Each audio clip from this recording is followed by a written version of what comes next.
السلام علیکم ورحمۃ اللہ وبرکاتہ لا حول ولا قوة الا باللہ یا حی یا قیوم برحمتک استغیث۔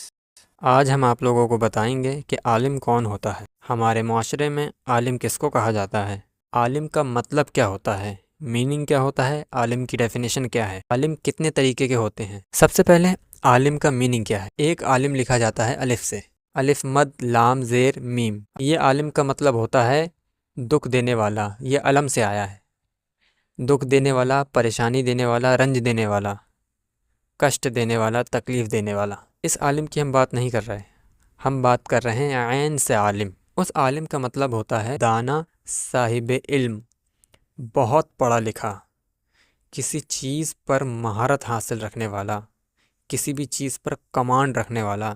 یہ کسی بھی فیلڈ میں ہو سکتا ہے، دنیا کے اعتبار سے لے لیں آپ، کوئی بھی کام ہو سکتا ہے، کوئی بھی پڑھائی ہو سکتی ہے۔ جو شخص کسی بھی چیز پر کمانڈ رکھتا ہو، مہارت رکھتا ہو، بہت پڑھا لکھا ہو، اس کو عالم کہا جائے گا۔ اس فیلڈ کا، کسی کام کا ہو سکتا ہے عالم، کسی بھی سبجیکٹ کا عالم ہو سکتا ہے۔ اب ہم بات کرتے ہیں کہ ہمارے معاشرے میں عالم کس کو کہا جاتا ہے۔ ہمارے معاشرے میں عالم اس کو کہا جاتا ہے جس نے درس نظامی میں پڑھائی کری ہو، مدرسے میں 8-10 سال 7 سال جو کورس ہوتا ہے عالم کا، اس کو پڑھا ہو، اس کی دستار ہوئی ہو، فراغت حاصل کری ہو، اس کو ڈگری ملے، اس کو ہمارے معاشرے میں عالم کہا جاتا ہے۔ اس کو ڈگری ہولڈر بھی کہتے ہیں کہ اس کے پاس عالم کی دستار ہے، رزلٹ ہے، ایک ویلیو ہے۔ ہمارے معاشرے میں آج اس کو عالم کہا جاتا ہے۔ لیکن حقیقت میں عالم کا مطلب کیا ہے؟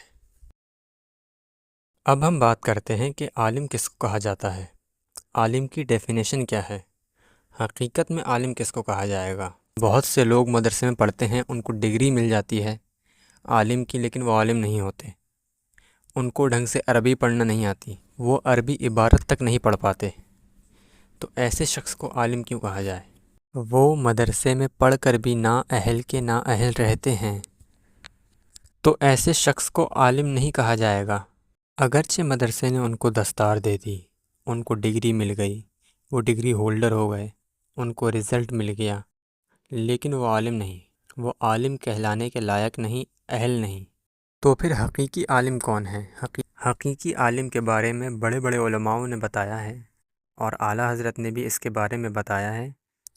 عالم کی اصل ڈیفینیشن یہ ہے، عقائد کے مسائل اور عبادات کے مسائل کتاب و سنت سے نکال سکے، اور مسئلے کے ہر پہلو پر اس کی نظر، اور جب باطل عقیدوں سے اس کا سامنا ہو، باطل نظریوں سے اس کا سامنا ہو، تو وہ اپنے دین حق کو مثبت انداز میں ثابت کر سکیں۔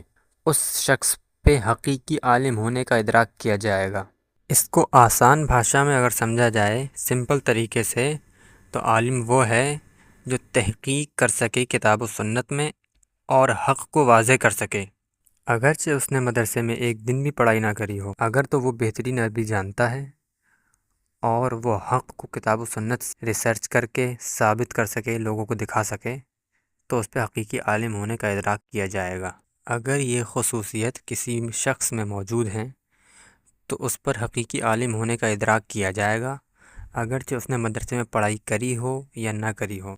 ایک بار پھر سے اس بات کو سمجھ لیں کہ عالم اس کو کہا جائے گا جو کتاب و سنت سے حق کو تلاش کر سکے اور حق کو واضح کر سکے، اور عربی بہترین جانتا ہو۔ یہ جو عالم کی ڈیفینیشن ہم آپ کو بتا رہے ہیں، یہ ہم اپنے پاس سے نہیں بتا رہے ہیں، یہ بڑے بڑے علماؤں کی رائے ہے، اور خدا اعلیٰ حضرت کا موقف اس پر یہی ہے۔ اب ہم بات کرتے ہیں کہ عالم کتنے طریقے کے ہوتے ہیں۔ عالم کی جمع ہوتی ہے علماء، اور علماء صرف 2 طریقے کے ہوتے ہیں، ایک علماء حق اور ایک علماء سو۔ علماء حق یعنی کہ سچ بولنے والے علماء، اور علماء سو یعنی کہ برے علماء۔ علماء حق وہ ہیں جو علم رکھیں اور اس پر عمل کریں اور حق بولیں، اور علماء سو وہ ہیں جو علم رکھیں اور اس پر عمل نہ کریں اور حق کو چھپا جائیں۔